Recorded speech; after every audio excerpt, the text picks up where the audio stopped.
Breaking tonight with just 75 days to go until the election, a series of unflattering new revelations about Hillary Clinton and possible influence peddling have come to light. And there are new reports now from campaign insiders that Mrs. Clinton plans to, quote, run out the clock, largely ignoring these controversies until the voters go to the polls. But our next guest has other plans. He says his website, WikiLeaks, is set to publish information that will not be helpful to Mrs. Clinton, and it may force her to respond. Moments ago, we had a lengthy and fascinating conversation with Julian Assange, co-founder and editor-in-chief of WikiLeaks. He only agreed to speak to us from an undisclosed location, since he is currently wanted for extradition by Sweden, and he's under investigation by the U.S. government, too, for his role in the largest leak of classified documents in U.S. history. Here is part one of that exclusive interview. Watch. Julian, thank you very much for being here. So let's start with the additional information you have regarding Hillary Clinton. When can we expect this information? Well, we're working around the clock. We have received quite a lot of material, stimulated, of course, by the U.S. election process and by our major DNC revelation, which has now led to the resignation of 5 top officials in the DNC, including Debbie Wasserman Schultz, the president, the last one late last week. So, you know, it's a complex business, what we do. We have to assess the veracity. We have a perfect 10-year record so far in never getting it wrong. We want to keep that reputation, understand how things should be formatted, what media we should be involved in, what is the best way to stage it out. Do we accumulate everything, assess it, publish it all in one batch, or do we do several batches? The approach that we've decided to take is that we do several batches. But give us a general sense. I mean, are we going to see it before the November 8th election? Yes, absolutely. In the case of the DNC leaks, for example, we pushed as fast as we could to try and get it in before the Democratic nomination conference, because obviously people have a right to understand who it is that they're nominating and what sort of process was involved. And the same is true here for the U.S. electoral process. People involved in that election have the right to understand who it is they're electing. Now, you've seen it, right? Can you tell us how significant you believe it is? I mean, compare its significance to what we saw released by WikiLeaks in July. Well, I don't want to scoop ourselves. We have a lot of pages of material, thousands of pages of material. So no, I have not read every single page. We're hard at work in doing that, trying to understand, etc. I don't want to give the game away, but it's a variety of different types of documents from different types of institutions that are associated with the election campaign. Some quite unexpected angles that are quite interesting, some even entertaining. Do you right now, according to the average of all polls, she's beating Donald Trump by 5.5 points nationwide. She's way ahead of him in most of the swing states, not all. Do you believe the information in your possession could be a game changer in the U.S. election? I think it's significant. It depends on how it catches fire in the public and in the media. A lot of speculation here in the United States that perhaps Russia was behind the hack of the DNC. I know you're not giving up your source, but there was also speculation about whether your source was inside the DNC and whether it may have potentially been a man named Seth Rich who was killed. He was shot in what police initially said looked like a robbery just last month. You came out in an interview with Dutch television and mentioned Seth Rich in a discussion about whistleblowers and the need to protect them. And WikiLeaks, in fact, offered $20,000 for information leading to the arrest of Seth Rich's killer. Why are you so interested in Seth Rich's killer? We're very interested in anything that might be a threat to alleged WikiLeaks sources. The police have offered $25,000. We have offered $20,000. We're not saying that Seth Rich's death necessarily is connected to our publications. That's something that has to be established. But if there's any question about a source of WikiLeaks being threatened, then people can be assured that this organisation will go after anyone who may have been involved in some kind of attempt to coerce or possibly, in this case, kill a potential source. Do you have any suspicions on who may have been behind his murder? We have received a variety of information. We'll be reporting that information to the police. I don't think the information so far is enough to start pointing any direct fingers. We don't want to compromise the police investigation.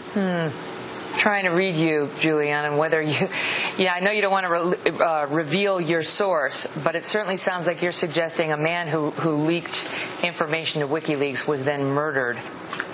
If there's someone who's potentially connected to our publications and that person is then murdered in suspicious circumstances, it doesn't necessarily mean that the two are connected. But it is a very serious matter that type of allegation is very serious, and it's taken very seriously by us. I want to ask you, because there's a big AP report today saying WikiLeaks releases the private information of innocents. Well, it's a nonsense report. It's not by AP. It's not some big team at AP to put this together. It's by a single journalist, Raphael Seta, who has a conflict of interest. Have a look at him on Twitter. He's been campaigning against us ever since this DNC leak. I got to ask you about the U.S. election. As you point out, you're not an American citizen. You're an Australian. You're clearly not rooting for Hillary. But are you rooting for Trump? No. I mean, if we have good information on Trump, we publish that. If we have good information on Hillary, the Democrats, we publish that. I would like to believe that no media organization in the United States would not have published the DNC emails. But I don't think that's true, actually. I think MSNBC wouldn't have published them. I think the New York Times wouldn't have published most of them. And that's sad. There's incredible politicization in this election of the media. And it is a bit concerning, the allegations that by the Clinton campaign that everyone is a Russian agent are really disturbing. Why is that? Well, because bizarrely, Hillary Clinton, the Democrat, has positioned herself now to be the security candidate. She's powered up with the neocons responsible for the Iraq War, and she's grabbed on to this kind of neo-McCarthyist hysteria about Russia and is using that to demonize the Trump campaign. The Trump campaign has all sorts of things wrong with it, but as far as we can see, being Russian agents is not one of them. Some people have asked us, when will you release information on Donald Trump? And of course, we are very interested in all countries to reveal the truth about different candidates so people can understand. But it's really hard for us to release anything worse than what comes out of Donald Trump's mouth every second day. I mean, it's part of his charismatic appeal that he speaks off the cuff. But that's difficult for Donald Trump to overcome a lot of those things, even with a lot of great material coming out by WikiLeaks or other publications. Right, and you don't do the hacking. You just do the releasing. And there have been some leaks about our military, including one back in 2007 that was controversial. You guys released video of an Apache helicopter in Baghdad, and sure enough, the United States had killed 2 Reuters photographers, and some children were injured. And WikiLeaks. Look, we had a clear result. The U.S. government had to admit in court under oath in 2013 that not a single person that it could find had been harmed as a result of our disclosures. Do you need to be more careful? What say you to the charge that these releases need to be screened better by WikiLeaks if you're going to do it at all? Well, let's backstep. So what exactly is the allegation here? The allegation is that WikiLeaks is publishing too much true information. But private, private, confidential information. Half of that, we agree. We publish a lot of information, and it's had a perfect record so far.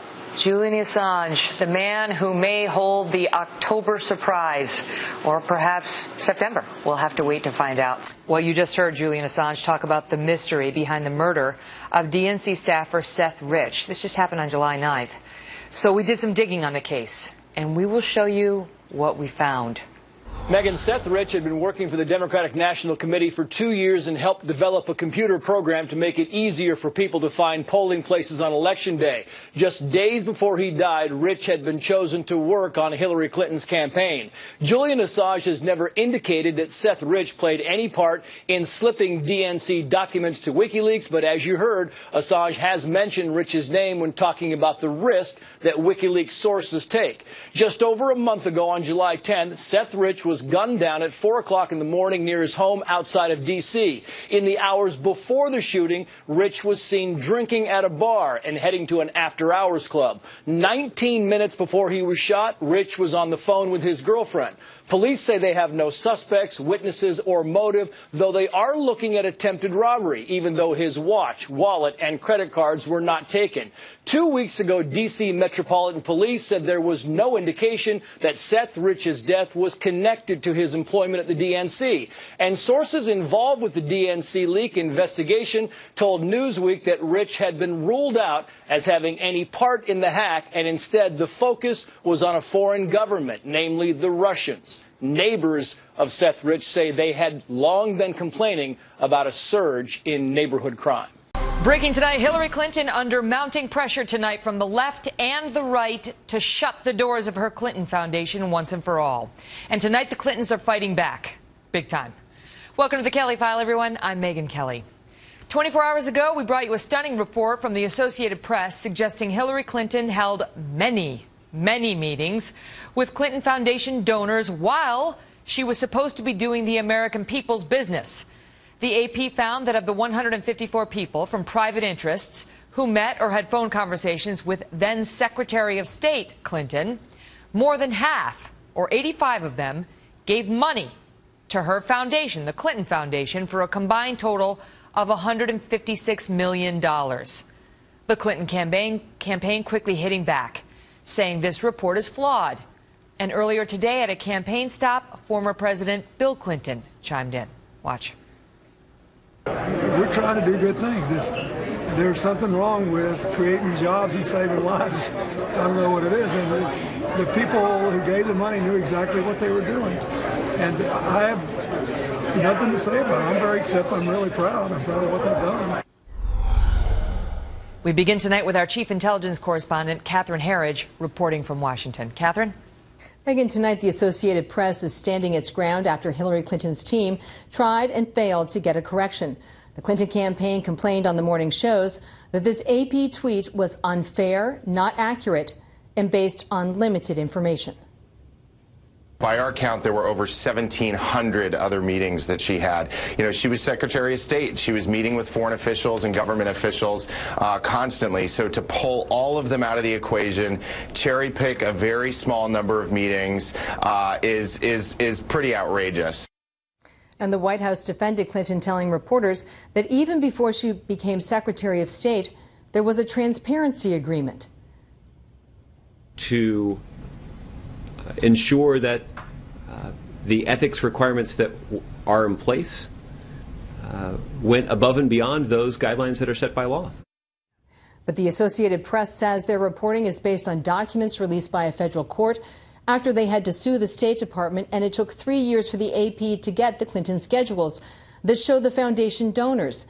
And it made sense to analyze meetings outside her regular government duties as secretary. Quote, this reporting was done by the same AP investigative team that discovered Mrs. Clinton's private email server and whose reporting last week resulted in the resignation of Donald Trump's top campaign strategist. Megyn?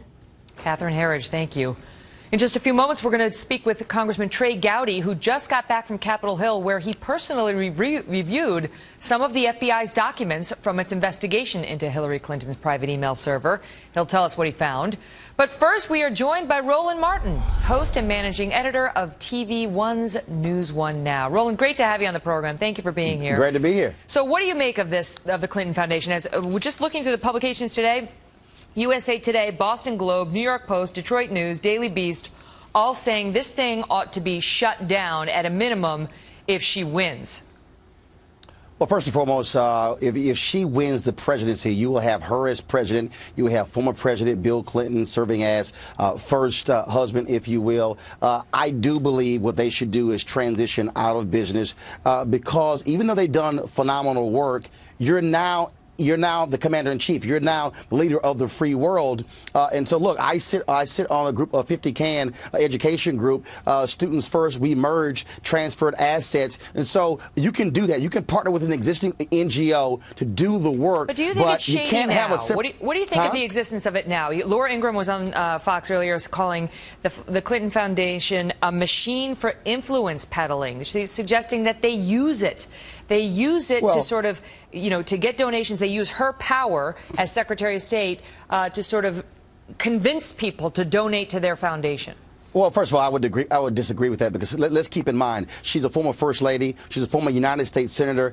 I think she probably has a hell of a lot more relationships, even if she wasn't Secretary of State. And the reality is the work that they're doing as an NGO across the world is critically important. You have President Jimmy Carter, who probably comes closest to having his own organization that does work around the world. It's very rare to, frankly, have a former president that has this type of entity. So I would say Laura is absolutely wrong. She certainly has an axe to grind here. I don't. The bottom line is here, they do good work. But I do believe what the Clinton folks have to understand is it's not simply just a question of what took place in meetings. It's also the appearance. And so I think one of the things that they should do, and they really should do this, they should say after Labor Day, they are going to suspend accepting any funds into the foundation because you're in the middle of a presidential campaign. I believe be far more proactive as opposed to reactive. That's what the Clintons should be doing. Roland, do you like her? I know that you're a big supporter of President Obama's. What do you think of her?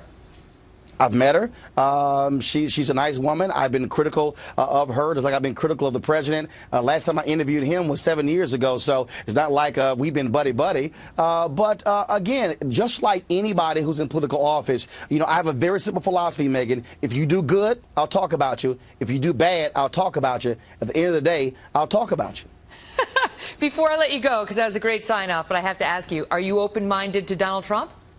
Here's the deal. I have interviewed a significant number of African Americans, and I have been asking the exact same question over and over and over. Where is your plan? Look, I voted for Republicans before, so this ain't the first time. I look at individuals, but the problem for me is this here. Donald Trump gives great comments. It's on a bumper sticker, but there's no specificity. There's no plans. And then when he keeps saying stuff that you come back and say, wait a minute, that's not true. I got a problem when you simply, as somebody running for office, cannot even tell me how you're going to pay for your tax plan. You don't talk about HBCUs. You talk about African Americans, but then where's your plan? I'm sorry. He's all hat, no cattle. That's what we say in my native Texas. Roland, great to see you. Thanks for being here. Likewise. Thanks a lot. Joining us now in a Kelly File exclusive, South Carolina Congressman Trey Gowdy, the former chairman of the Select Committee on Benghazi. Great to see you, sir. So today you had an interesting day taking a look at some documents that the FBI had prior to you getting a look at them. Did you find anything particularly interesting about these documents that Hillary provided the FBI? Yes, ma'am. Keep in mind, one notebook were the classified emails that she handled so negligently. The other notebook are the witness interviews, the summaries, what we call 302s. My number one takeaway, Megan, is there's no reason in the world you could not and should not be able to look at the same witness interviews that I had to go to Washington and look at in a classified setting. You and your viewers should be able to read summaries of these witness interviews. The second takeaway is a lot of the FBI's time and attention was spent debunking and refuting these fantastically false statements that Secretary Clinton made at the inception of this email story. And the third takeaway, remember, Director Comey said that he could not indict, did not have a realistic probability of a successful prosecution on the issue of intent. So I looked to see what witnesses were questioned on the issue of intent, including her, and I didn't see that many questions. Let's go back to number two. Issue. Let's go back to the second point, which is how much time they had to spend debunking what you say were lies or falsehoods that she told. What do you mean by that? Oh, even something as seemingly innocuous as us referring to Sidney Blumenthal as her advisor. Remember, she got really upset when we used that term. You'll never guess which term the FBI used when they described Sidney Blumenthal and his relationship to her. He was interviewed. I think you would find very interesting what Colin Powell had to say and juxtapose that with what Clinton supporters have said over the last 48 hours. You go back, the multiple devices, how many phones she had, the very reason she set it up. All of that proved to be fantastically And I want to false. ask you this. So she also, of course, claimed that she never sent or received classified information. We now know that that's not true. I know you thought it might be interesting if the American people could see who sent some of the emails that she received with the classified information. What do you mean by that? Why would that be so interesting? Well, right now, even Congress can't see the identities of them. They are so classified that even a congressman in a skiff with no telephone, no iPad, no notes, cannot even see who the author or the originator of that email string was. That is how classified that information was that she was handling on a non-secure server. So Sidney Blumenthal is one author. Of course, you know Cheryl Mills and Numa Abedin and Jake Sullivan, but there are even some originators that even members of Congress cannot see the identity of them because of the nature of the information. But meanwhile, she was saying, I had no idea. No, classified, no. No. Congressman Trey Gowdy, great to see you. Thank you for being here. Yes, ma'am. Thank you. Also tonight, new reason for Hillary Clinton to be very concerned about a potential October surprise. The fugitive founder of the controversial group WikiLeaks is here in an exclusive interview on the information he holds and what it may mean for Mrs. Clinton. Don't miss Julian Assange. You know, right now, according to the average of all polls, she's beating Donald Trump by 5.5 points nationwide. She's way ahead of him in most of the swing states, not all. Do you believe the information in your possession could be a game changer in the U.S. election? Outlets are now attacking anyone who asks the health question as a, quote, birther spreading crazy conspiracy theories. Well, let's take a little walk down memory lane, shall we? Back to 2008 and what some big-name journalists were then saying about then 72-year-old Senator John McCain. Is McCain simply too old to get elected? If it's John McCain's health we're talking about, and he's running for the highest office in the land, his health, with limits, becomes the public business. This is a person who's had 5 different skin cancers, 4 melanomas, and then we found out today that he had a squamous cell carcinoma as well. How concerned are doctors that this skin cancer may in fact return? Joining me now, Dr. Mark Siegel, NYU professor of medicine and Fox News medical correspondent, and he was actually part of a team of medical professionals tapped to answer questions about John McCain's health. Doc, great to see you. Great to see you, Megan. So, I mean, those journalists were right. We had a right to know about John McCain, who wanted to be the commander-in-chief, and we have a right to know about Hillary Clinton and Donald Trump, do we not? Yes, we do. And I think what happened in 2008 is we changed the bar. We put it in a different place because the public these days is all about disclosure. It's all about transparency. So we essentially said if somebody's around 70 and they have significant health history, we want to know. His last melanoma had been 8 years before, but 22 journalists, and I was one of them, looked over 1,100 pages that he released to a private viewing and reassured ourselves that he wouldn't have a melanoma coming back soon. I remember when you did that. There was something about like some sun damage on his bottom that you can't unsee that once the image goes in your head. But I thought for parity's sake after that, we would then get full records released in people that were around 70 or had significant health but neither candidate has done it. She hasn't done it. He hasn't done it. She's released more than he has. Hillary has more than Trump. He's got some letter from some doctor, Harold Bornstein, who says Trump will be the healthiest individual ever elected to the president. Yes, right. Thank you. And Trump says my records show perfection, and according to this guy. Okay, so this is the situation in which we find ourselves. You tell me whether you've seen anything publicly that suggests to you she has got some deeply concerning medical condition. I don't believe that doctors should speculate. I think when we do that, we undermine our own authority, and in a way, it's against our oath. What I think is if she has a significant history, like a fall in 2012, a question enough so that we would want to see more of her records if she would release them. Similarly, Donald Trump being around 70, not sleeping well at night, and eating a lot of junk food, he readily admits, I want to see his records as well. I think a team of doctors or media people should be able to get private showings of these records, same as we did in 2008. Same as, if you asked an accountant, Megan, you said to an accountant, how are their taxes? The accountant would say, I can't tell you, look at their taxes, right? Same with health records. We want to actually see the records. You don't want sweeping conclusions. You want the evidence that form the basis of those conclusions so you can make up your own mind. Absolutely. I don't see anything to doubt either one of these candidates. I just want to see more information. Dr. Siegel, great to see you. Great By the way, look what Dr. Siegel brought me back from Russia. He saw I was drinking coffee, and he decided to upgrade it for me. The best. Interesting choice. Thank you. That's the best. Thank you, Dr. Siegel. Good to see you. Joining me now is more Karl Rove, former Deputy Chief of Staff under President George W. Bush and a Fox News contributor, and Mo Alifi, former senior spokesman and traveling press secretary for Hillary Clinton's 2008 presidential campaign. Good to see you both. Karl, you know, it's interesting to see everybody come out and say, we need this John McCain, we got to get to the bottom of that. But now we've seen so many in the media say, come on. Lay off of it. I agree with it when it comes to the fake medical reports that have been out there about her, but we're allowed to ask questions about her health. Oh, sure. And look, in previous elections, I remember in 2000, we went through this exhaustive process with the New York Times where we had to make available every health record of Governor George W. Bush of Texas. They had to be looked at exhaustively by a fellow who had done this for 20-some-odd years for the Times and examined by other physicians. It wasn't pleasant, but frankly, it was part of the process. And that's been the way in most modern elections. 1996, Bill Clinton stiff-armed the New York Times for months. We knew more about the health records of Bob Dole, a World War II veteran, than we did about the baby boomer Bill Clinton. But I think both candidates ought to accept the fact that that kind of scrutiny, I don't know if the Times is now prepared to do it, but that kind of scrutiny is necessary in the modern campaign. Mo, do you agree? Yeah, I think it's totally legit to want to take a look at the health records and background of candidates, and that's totally something that voters rightfully ought to have information on it, and it's a legitimate question for them.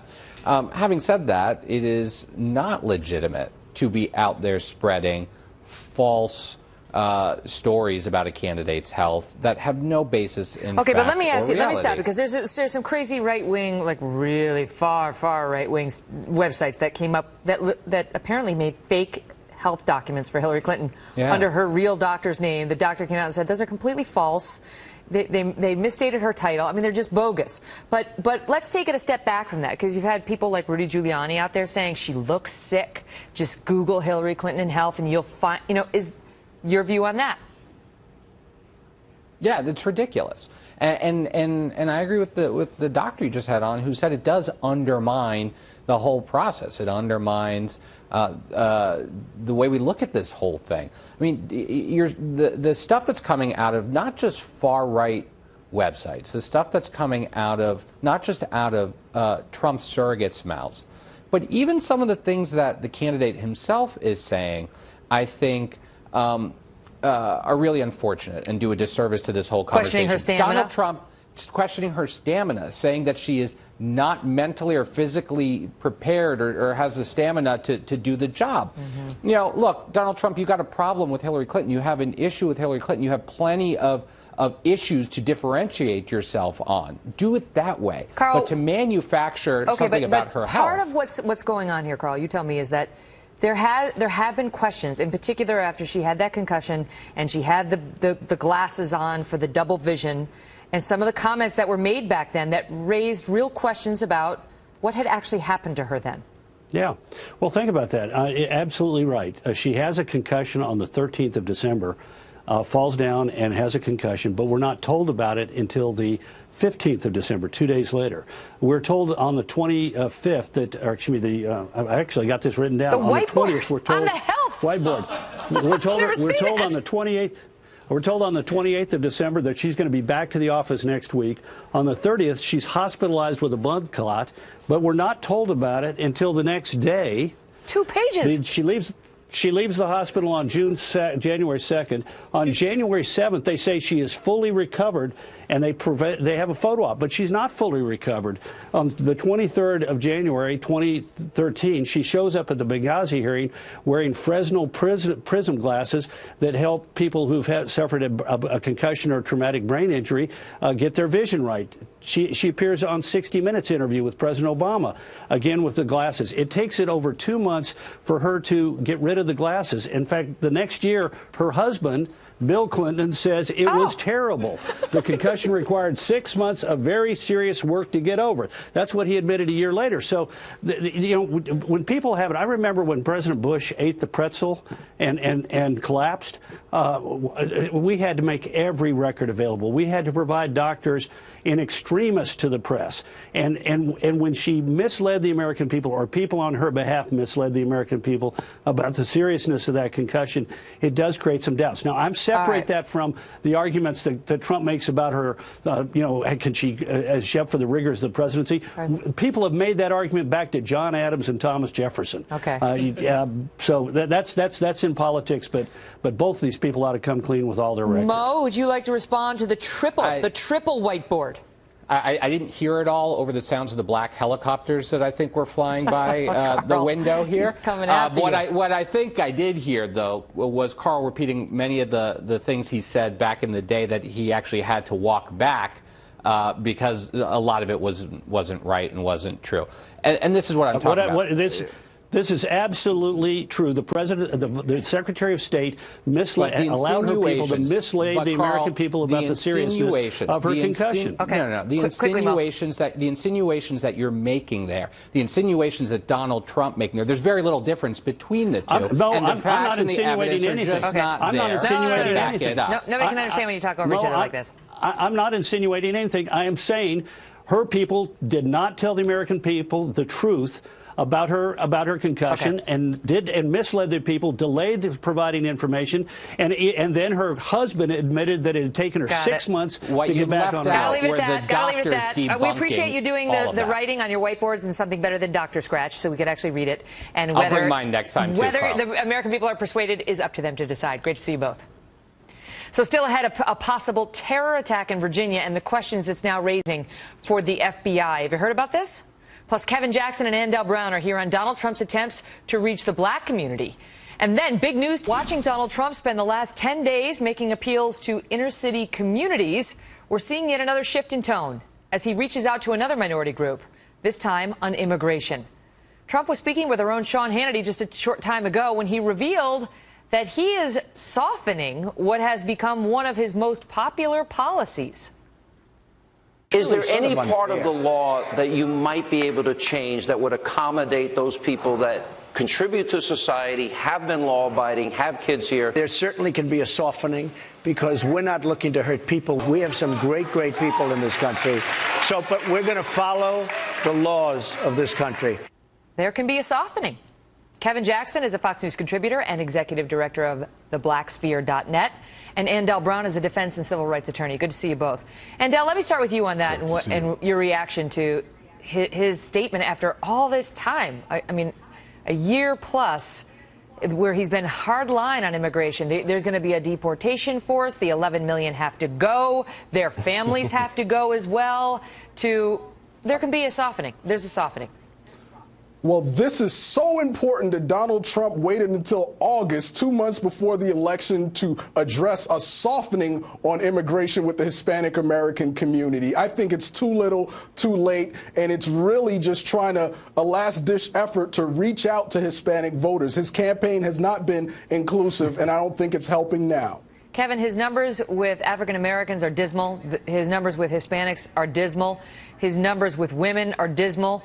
And there is an article in the Washington Post tonight talking about how he is now trying to sort of erase the impression that people have that he is, quote, racist with all three of those groups.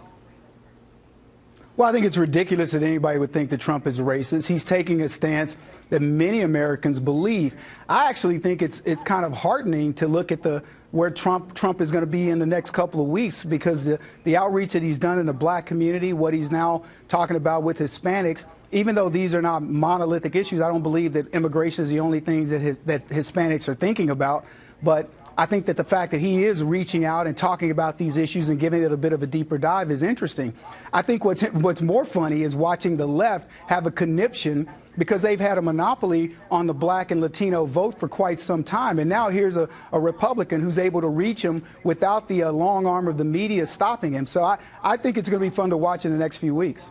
Andel, you know, he's reaching out not only the Hispanic community, and that, you know, already he's getting blowback. I mean, Ann Coulter, she's hardline on immigration, and she has been forever. She just said the following over on MSNBC. Listen. How's it different than Obama? How's it different from all the candidates he just beat? I go through. That's one of the 5 talking points every politician he's going to deport the felons. Well, it's very different from the actual policy, but they all say that, and it just sounds very consultant to me. This could be the shortest book tour ever if he's really softening his position on immigration. She's on a book tour. She's basically saying, I don't want to see that. And the question is whether this might erode some of his core support with that base he's done such a good job of cultivating. Actions speak louder than words, and when it comes to African Americans, black women are the leading group when it comes to college enrollment in this country. Black men not that far behind, both ahead of Trump's base of white males. We are more than poverty, crime, and violence, and that seems to be all Trump can address when he's talking about black people. We're not lining the gutters of America waiting for Trump to save us. We're doing fine and we're making progress on our own. He needs to have a better pitch than "you're doing so bad, how much worse can it get?" We need him to tell us what he's going to do and to address Kevin, the issues. He's referring to the fact that Trump came out yesterday and said, "What the hell do you have to lose to the black community? Like, come with me, vote for me." But you got to give him some credit for reaching out to these groups, do you not? I mean, he's struggling with African Americans and with Hispanics. No, Megan, but he's trying. Megan, great soundbite. Great soundbite for Trump to say participation trophy. To say that because he's exactly right. He's exactly right. The Democrats have effectively ruined the black community. We could look. There's a lot of things going on that are great in the black community. The problem what is he going to only do a to handful fix it? of them That's are getting the question. it. And the problem is that when you talk about things like black neighborhoods, you shouldn't even be saying things like black neighborhoods, black schools. We all know what that implies. These are the worst of the worst. When we look at criminality, when we look at jobs, all of it is bad. It's all under Obama, and it's all in big cities run by Democrats. So Trump is exactly right to bring this to the fore, because you know what? Democrats believe that blacks are the sacred cows that are going to come to the barbecue and eat like everybody else. It's time we barbecue the sacred cows, and Trump is actually making an impact. Well, I will tell you, the internal polling we're told in the Trump campaign shows that he's got an opportunity. What Trump is about, and he's appealing to a different base. He doesn't care about black people's votes. Well, the internal polling appears to show that there's some room with the African American voters because many are dissatisfied with the Clinton policies on crime from the Bill Clinton administration. I got to go. Great to see you both. So the key question in this race is this. With 76 days left, 76, can you believe that? I know. And Hillary Clinton holding a lead in the swing states. What does 75 days from the election, Hillary Clinton is maintaining her 5+ point lead over Donald Trump in the average of all national polls. But in battleground North Carolina, the candidates are locked in a virtual tie. That has not stopped Trump's campaign manager, Kellyanne Conway, however, from saying that the surveys aren't really telling the whole story. Why? So-called undercover Trump voters. We're hearing more and more of this.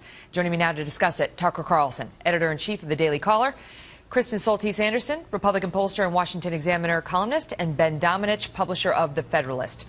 So what Kellyanne is saying, and we've heard this from a few Trump supporters now and campaign operatives, is there's the undercover voter who doesn't want to tell the pollsters that they're in Trump's camp because a social stigma has been attached to being a Trump voter in her mind. And so he's underpolling what he really is how he's really going to perform. Tucker, do you buy it?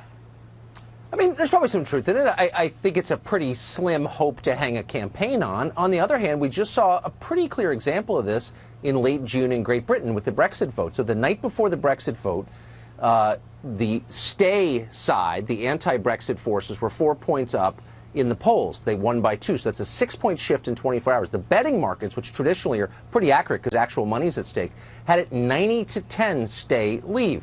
The demographics were pretty similar to what we're looking at now. People who supported stay were the financial community, ethnic minorities, and young people. And I think what happened was a lot of those people didn't vote in the numbers that the Leave people voted in. So that's not a crazy comparison, actually. If it gets tight, I think that could be real. What do you think, Kristen? In the primaries, there was a big difference between how Trump performed in calls where you had a live person asking someone over the phone, who are you voting for? And some of these surveys where it was online, where you're not saying to an actual person who you're voting for. Trump tended to do a little bit better in those surveys. But here in the general election, we're not seeing that same kind of divide.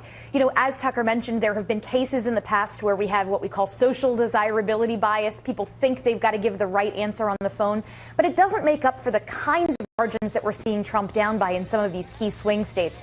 So I think to the extent that there are any missing Trump voters, there's also the chance that there are voters that are Democratic voters who get missed because they're hard to survey. Maybe they don't have landline phones and such. So there's a chance the polls could be off a little bit either direction. It is slim hope to hang a campaign on. Ben, the Weekly Standard's Jonathan Last tweeted out, if Trump's actually winning, or basically suggesting if he's got all these voters who are prepared to vote for him but we don't know about him, then why did he reorg his successful campaign operation?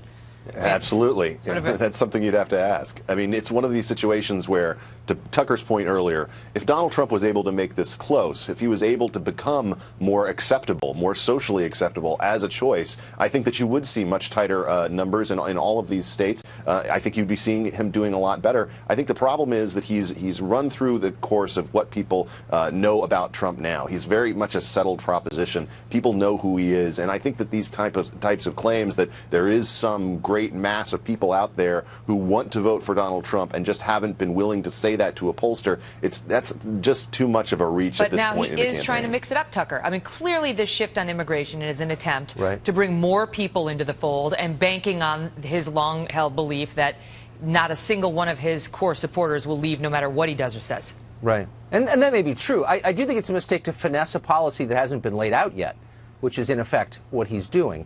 I mean, look, the Brexit people won under the leadership of Nigel Farage because they articulated really clearly what it was about. And what it was about was democracy in action. He was making the case that, look, a small group of people make all the decisions in this country. It's supposed to be a democracy. It's not. And now's your chance to make your voice heard on behalf of borders and sovereignty and acting on behalf of your own country. That's a really powerful message. That's in effect what Trump is saying, but he's not saying it explicitly enough. I think if he were to shift to that and stop with this dumb, well, you know, maybe a deportation force, maybe not. No. Big picture. Stick to the big picture. And I actually think even at this late date, he could pull it out. What about, like, is Trump optimizing his schedule? I mean, what was he doing in Mississippi tonight?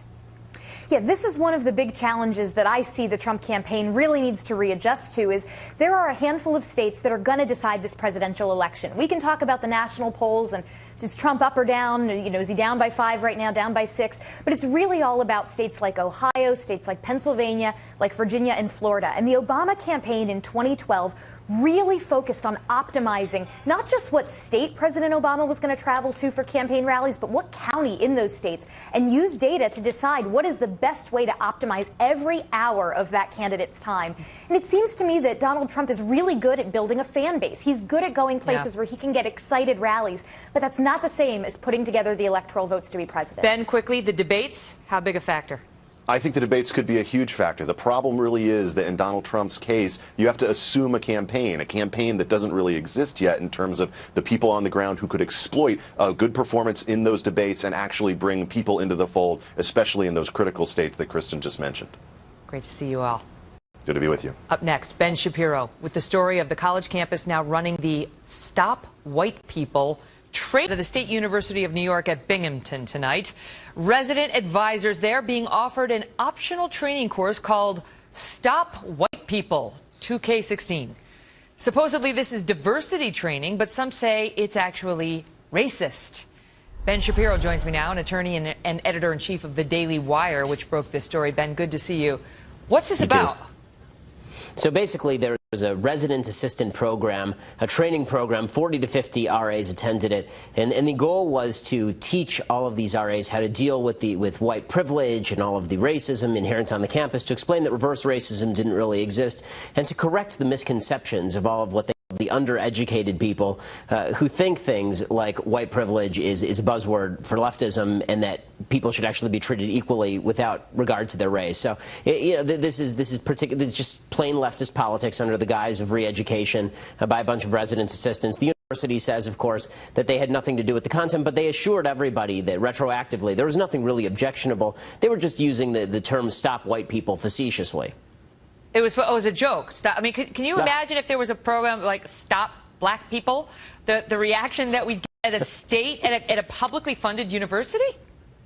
Yeah, I mean, the whole thing is absurd, of course. I mean, if you even try to give a lecture sponsored by a group on campus that has anything to do with race, there's a good shot that you'll be protested and shut down. Yeah, as you know, firsthand. Yeah, exactly. They can actually run a program called Stop White People 2K16, and it's totally fine, neglecting, of course, the fact that most of the taxpayers in the state of New York are white and therefore subsidizing their education. Presumably most of the people giving the grants to the State University of New York are white. But this is what the student says. So the student group says, this is Vice President for Student Affairs, says, look, it wasn't anti-white. We're trying to improve people's ability to handle conflicts around the issues of diversity and race, and it was very respectful. And, you know, only a couple people complained. Oh, to whom? Respectful to whom? Again, as you say, I mean, you title this thing "Stop Black People," and the entire country shuts down. President Obama sends the DOJ to investigate. You call it "Stop White People," and that's just another way of expressing yourself. It's just a way of bringing up conflict. I mean, listen, this is the sort of intellectual rigor that I would expect from the Harvard of Binghamton, but nonetheless, it's not exactly, I think, an even playing field with regard to white and black at these state universities. Right, they're saying only a couple people, you know, had, quote, mixed reaction. But what about those who didn't feel comfortable saying, hey, because they're worried they're going to be called a racist if they say, I don't really like this, it's making me feel uncomfortable.